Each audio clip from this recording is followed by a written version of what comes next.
विजयनगर साम्राज्य के बारे में बात करें तो विजयनगर को अन्य नामों से भी जाना जाता है। विजयनगर को बिजनग, बिजन गोलिया, बिजनगर और कर्नाटक साम्राज्य के नाम से जाना जाता है। बिजनग कहा था नुनी जंगपेस ने, बिजन गोलिया कहा था निकोल कोंटी ने, कर्नाटक साम्राज्य कहा था समकालीन लोगों ने और बिजनगर कहा था अब्दुल रज्जाक ने।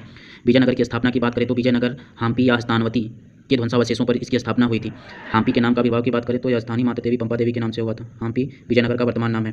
कर्नल कांची मैकेंजी की बात करें तो विजयनगर साम्राज्य का जो प्रथम भग्नावशेषों की यानी हम्पी के भग्नावशेषों की जो खोज की गई थी वो कर्नल काली मैकेंजी के द्वारा 1800 ईस्वी में की गई थी। कर्नल काली मैकेंजी जो था वो अभियंता था और पुरातत्वविद भी था। अलेक्जेंडर ग्रानिल जो था उसने सर्वप्रथम हम्पी के पुरातात्विक अवशेषों का विस्तृत चित्र बनाया था। यानी कि हम्पी के पुरातात्विक अवशेषों का विस्तृत चित्र किसने बनाया था? तो अलेक्जेंडर ग्रानिले ने बनाया था। एम.एल. फील्ड ने मंदिरों की दीवारों के अभिलेखन का प्रलेखन किया था। यानी विजयनगर में जो मंदिर थे उन मंदिरों की दीवारों का प्रलेखन का काम किया था जे.एम. फील्ड ने। कब किया था? 1876 ईस्वी में। हम्पो को राष्ट्रीय पुरास्थल घोषित किया गया था 1976 में और यूनेस्को ने हम्पी को पुरास्थल घोषित किया था 1986 ईस्वी में। प्रथम आधुनिक इतिहासकार थे आर शेवेल, रॉबर्ट शेवेल थे। रॉबर्ट शेवेल ने 1901 ईस्वी में विजयनगर साम्राज्य का विस्तृत इतिहास लिखा था। उस पुस्तक का नाम था ए फॉरगॉटन एम्पायर।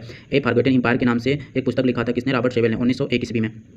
विजयनगर की बात करें तो विजयनगर जो था वो तुंगभद्रा नदी के तट पर स्थित था। यानी विजयनगर किस पर स्थित था? तुंगभद्रा नदी के तट पर स्थित था। विजयनगर साम्राज्य की स्थापना किसने की थी? हरिहर और बुक्का ने 1336 ईस्वी में विजयनगर साम्राज्य की स्थापना की थी। विजयनगर साम्राज्य की स्थापना की थी। रायचूर दोआब की बात करें तो रायचूर दोआब कृष्णा और तुंगभद्रा नदियों के बीच में स्थित प्रदेश को रायचूर दोआब कहा गया। यानी कृष्णा एवं तुंगभद्रा नदियों के बीच स्थित क्षेत्र को रायचूर दोआब कहा गया था। रायचूर दोआब के उत्तर में बहमनी था और रायचूर दोआब के दक्षिण में विजयनगर साम्राज्य था। रायचूर दोआब को एक प्राकृतिक सीमा का विभाजक रेखा कहा गया। यानी प्राकृतिक सीमा का विभाजक रेखा किसे कहा गया? तो रायचूर दोआब को कहा गया है। रायचूर दोआब के लिए प्राचीन काल में युद्ध होता था। प्राचीन काल में से युद्ध होते आ रहा है। जैसे कि कच्चा बादाम ट्रिक है इसमें, कच्चा बादाम बेंगीरा और ताजी कल्याणी ये ट्रिक है। तो इसमें ट्रिक से मतलब हो जाएगा कच्चा बादाम में कांची के पल्लव और बादामी के चालुक्य में युद्ध हुआ था। बेंगीरा का ट्रिक हो जाएगा बेंगी के चालुक्य और राजपूत और ताजी कल्याणी के बारे में हो जाएगा तंजौर के चोल और कल्याणी के चालुक्य। यानी ये तीन संघर्ष हो रहे थे। ठीक है, किसके लिए? रायचूर दोआब के लिए।